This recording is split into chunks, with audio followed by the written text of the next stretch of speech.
प्यारे बच्चों, आप सभी का ऑनलाइन क्लास में पुनः स्वागत है। बच्चों, आज हम स्टार्ट करेंगे अपना इंटरमीडिएट का जो हिस्ट्री सब्जेक्ट है। जिन बच्चों के पास उसका चैप्टर नंबर 1। वैसे तो हमने कल बता दिया था आपको कि कौन कौन से चैप्टर हमको पढ़ने हैं, अध्ययन करने हैं। तो उसी क्रम में हम सबसे पहले चैप्टर का अध्ययन करेंगे। और पहला चैप्टर है हमारा ईंट, मनके तथा अस्थियाँ, जिसको हम हड़प्पा सभ्यता के नाम से भी जानते हैं। अर्थात हड़प्पा सभ्यता के बारे में हमें इस चैप्टर में जानकारी प्राप्त होगी। तो सबसे पहले हम मोहरे के बारे में जानेंगे कि हड़प्पा सभ्यता में किस प्रकार की मोहरें हमें प्राप्त हुई हैं। सभी बच्चे जानते हैं मोहर क्या होती है, स्टैम्प क्या होता है। तो स्टार्टिंग में है सेंधा मोहरे सेल खड़ी, यानी कि पत्थर रूपी होती थी। आपने देखा होगा बच्चों, जिसको हम साधारण भाषा में खड़िया कहते हैं। तो एक प्रकार की खड़िया की ही तरह उस समय ये पत्थर था, तो वहाँ से मोहरे प्राप्त हुई हैं। सेंधा मोहरे कांचली मिट्टी, चट, गोमेट मिट्टी इत्यादि की बनी होती थी। अर्थात इससे तात्पर्य है कि विभिन्न प्रकार की मोहरों के अवशेष हमें वहाँ से प्राप्त हुए। अधिकांश मोहरे सेल खड़ी की वर्गाकार या चौकोर हैं। अर्थात खड़िया नुमा जो सेल खड़ी प्राप्त हुई है बच्चों, वहाँ से एक पदार्थ प्राप्त हुआ है। अधिकतर जो मोहरे हैं उसकी हमें वहाँ से प्राप्त हुई हैं, किंतु गोलाकार, घनाकार तथा बेलनाकार भी प्राप्त हुई हैं। तो वर्गाकार के अतिरिक्त कुछ मोहरे ऐसे भी हैं जो गोलाई में थी, गोलाकार थी, घन के रूप में। आपने मैथ में पढ़ा होगा कि घन कैसा होता है। और बेलनाकार रूपी सभी जानते हैं बेलन किस प्रकार का होता है बच्चों। तो उस प्रकार की भी मोहरें वहाँ से हमें प्राप्त हुई है। ये मोहरें प्राय 2.8 गुना 2.8 सेमी की आकार की होती थी। और इन पर बच्चों क्या होता था, इन पर पशुओं, मनुष्य, वृक्ष आदि के चित्र अंकित किए जाते थे। और ये मोहरें कहाँ से प्राप्त हुई हैं, कौन से ऐसे स्थल रहे हैं? लोथल और देसलपुर से तांबे की बनी मोहरें भी प्राप्त हुई हैं। तो सेल खड़ी के अलावा गोमेट मिट्टी, चट या कांचली के अलावा भी बच्चों वहाँ से हमें कुछ ऐसे भी अवशेष प्राप्त हुए हैं। कहाँ से? लोथल और देसलपुर से, जहाँ से तांबे की बनी हुई मोहरें भी प्राप्त हुई हैं। मोहनजोदड़ो, कालीबंगा और लोथल, ये सभी बच्चों ऐसे स्थल हैं जो हड़प्पा सभ्यता के प्रमुख शहर रहे हैं। से प्राप्त मुद्रांकों पर एक और सैंधव लिपि से युक्त मोहरों की छाप है, तो दूसरी ओर भेजे जाने वाले माल का निशान अंकित है।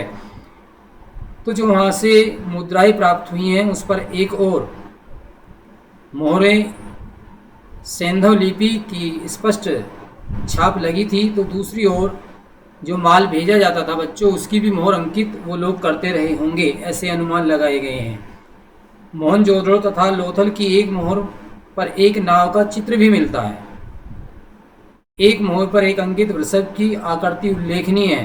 अर्थात एक बैल की आकृति भी कुछ मोहरों से प्राप्त होती है, जिसमें दिखाया गया है क्या कि ढूसा मारते हुए, अर्थात जिसको मुक्का बोलते हैं वर्तमान की भाषा में, तो उस प्रकार का भी उसमें एक चित्र अंकित किया गया है।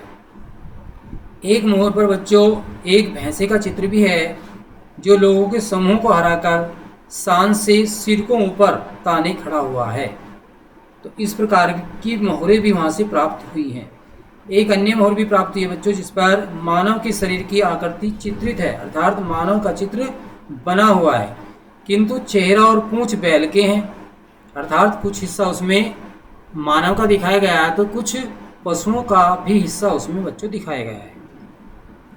संभवतः यह गंधर्वों या यक्षों की ओर संकेत करती है। पशुपति शिव की एक मोहर मोहनजोदड़ो से प्राप्त हुई है। पशुपति अर्थात शिव का प्रतीक रूप में मोहरें प्राप्त हुई हैं। इसमें त्रिमुखी शिव की एक चौकी पर एक पद्मासन की मुद्रा में बैठे दिखाया गया है। तो इससे बच्चों ये भी ज्ञात होता है, क्या हमें यह भी सिद्ध होता है कि उस काल के जो प्रमुख देव रहे हैं वो शिव रहे हैं। तो उस काल से लेकर सिंधु घाटी सभ्यता से लेकर वर्तमान तक भी देवों के देव महादेव शिव आज भी हम सभी के लिए हिंदू धर्म के अनुसार पूजनीय है बच्चों। तो उस काल से हमें उसके अवशेष प्राप्त होते हैं। इसके अलावा बच्चों आपने देखा होगा कुछ मोहरों पर स्वास्तिक के चिन्ह भी अंकित हैं। स्वास्तिक आज भी हिंदू धर्म के अनुसार एक चिन्ह आपने देखा होगा जिसको समृद्धि का प्रतीक माना जाता है, तो ये भी उस काल से हमें प्राप्त हुआ है। इसके अलावा पीपल के वृक्ष इत्यादि के चित्र भी बने हुए उन मोहरों से प्राप्त होते हैं, अर्थात विभिन्न प्रकार की मोहरें वहाँ से प्राप्त होती हैं। पशुपति वाली मोहर, मोहनजोदड़ो से मिली स्टेटाइल की मोहर से मालती मारकर अर्थात पालथी जिसको बोलते हैं साधारण भाषा में, वर्तमान में भी इस प्रकार के भी मानव आकृति या देवता के चित्र को अंकित किया गया है। पशुपति के रूप में संदर्भित इस आकृति के 3 सींगों वाला मुकुट पहना है एवं चारों ओर पशुओं से घिरी हुई आकृति बच्चों बनी हुई है। तो इस प्रकार की आकृति हमें उस समय प्राप्त होती रही हैं, जो मोहरे खुदाई के अवशेषों से हमें प्राप्त हुई हैं बच्चों।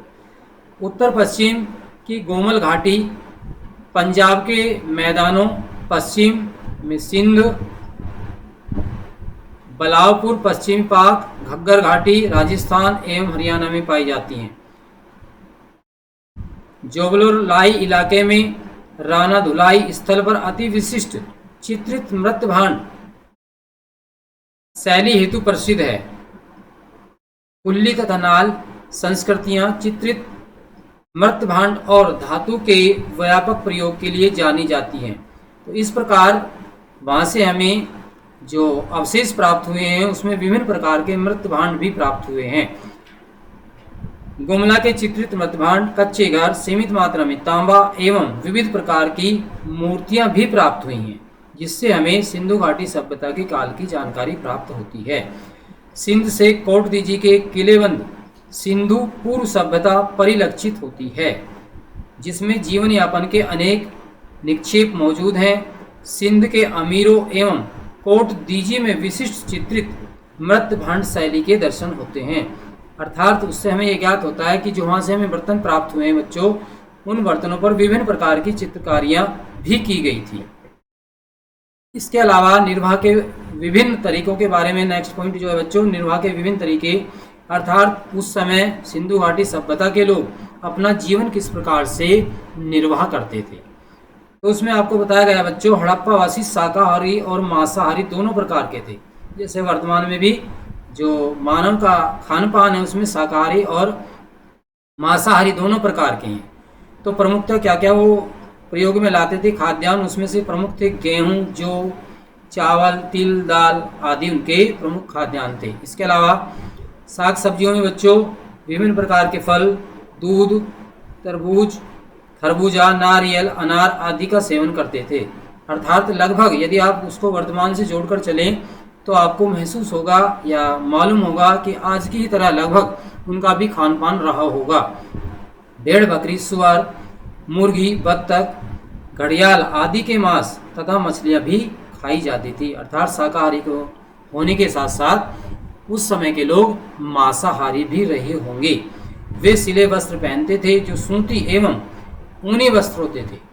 पुरुष व स्त्रियां आभूषण प्रिय थी। जैसे वर्तमान में भी विशेष रूप से अब स्त्रियां होती हैं, पुरुष आपको आभूषण प्रिय कम मिलेंगे, लेकिन उस समय दोनों ही पुरुष हो या स्त्री दोनों को ही श्रृंगार करने का विशेष शौक था बच्चों। मोहनजोदड़ो की खुदाई से मनकों का हार भी मिला है। इसके अलावा शीशे और कंघे का प्रयोग भी किया जाता था। अर्थात उससे हमें यह भी जानकारी प्राप्त होती है कि समाज धनी और निर्धन वर्ग में भी बटा हुआ था। कालीबंगा की प्राक हड़प्पा सभ्यता में कुंड, जिसको हलरेखा भी कहा गया है, प्रमाण मिले हैं। अतः सेंधावासी हल का प्रयोग करते रहे होंगे। ऐसा अनुमान है कि लोग जो उस समय खेती करते थे, कृषि करते थे, उनको हल के बारे में भी जानकारी थी, परंतु सिंचाई की साक्ष्य नहीं मिले हैं। सिंचाई हेतु हड़प्पा वासियों का मुख्य उद्यम कृषि क्रम था, तो विशेष प्रकार के साधन वहाँ से सिंचाई के नहीं मिले हैं। लोथल तथा रंगपुर से बाजरा की खेती किए जाने के प्रमाण मिलते हैं। रंगपुर से ही चावल के प्रमाण मिले हैं। सूती वस्त्रों के अवशेष से यह निष्कर्ष निकलता है कि यहाँ के लोग बच्चों कपास का उत्पादन करते रहे होंगे। सर्वप्रथम यहाँ के निवासियों ने कपास की खेती प्रारंभ की। अनाज को ओखली में कूटकर तथा सिलबट्टे द्वारा पीसकर तैयार किया जाता था। तो ओखली बच्चों उसमें क्या होता था, कुछ ही बच्चों ने शायद देखी भी होगी, नहीं तो आप अपने दादा दादी से भी मालूम कर सकते हैं कि ओखली क्या होती थी। तो ओखली एक पत्थरनुमा होती थी जो भूमि में, ज़मीन में या फर्श में उसको गाड़ कर रखा जाता था और उससे कुटाई की जाती थी। अर्थात अपने खाद्य पदार्थों को हम कूटते थे, अनाजों को कूटते थे, उसको बारीक करते थे दाल आदि के लिए। इसके अलावा सिलबट्टे से आप सभी परिचित हैं, उससे उस समय आटा तैयार किया जाता रहा होगा। तो अनेकों स्थलों से इनके प्रमाण भी बच्चों मिले हैं। इस सभ्यता में कृषि के साथ साथ लोग पशुपालन भी करते थे, अर्थात पशुपालन का विकास भी हुआ है। कुबड़दार वृषभ का अंकन मोहरों पर बहुतायत में अर्थात बहुत अधिक मिलता है। इसके अलावा पालतू पशुओं में बैल, गाय, भैंस, कुत्ते, सुअर, भेड़, बकरी, हिरन आदि थे। यदि आप बच्चों इस सभ्यता को वर्तमान से जोड़कर चलेंगे तो आपका जो समझने में बच्चों बहुत आसानी हो जाएगी। वे हाथी से परिचित थे। इसके अतिरिक्त जंगली सांड, खरगोश, बंदर, हिरन, शेर, रीछ और गैंडे की छोटी छोटी मूर्तियां भी प्राप्त होती हैं।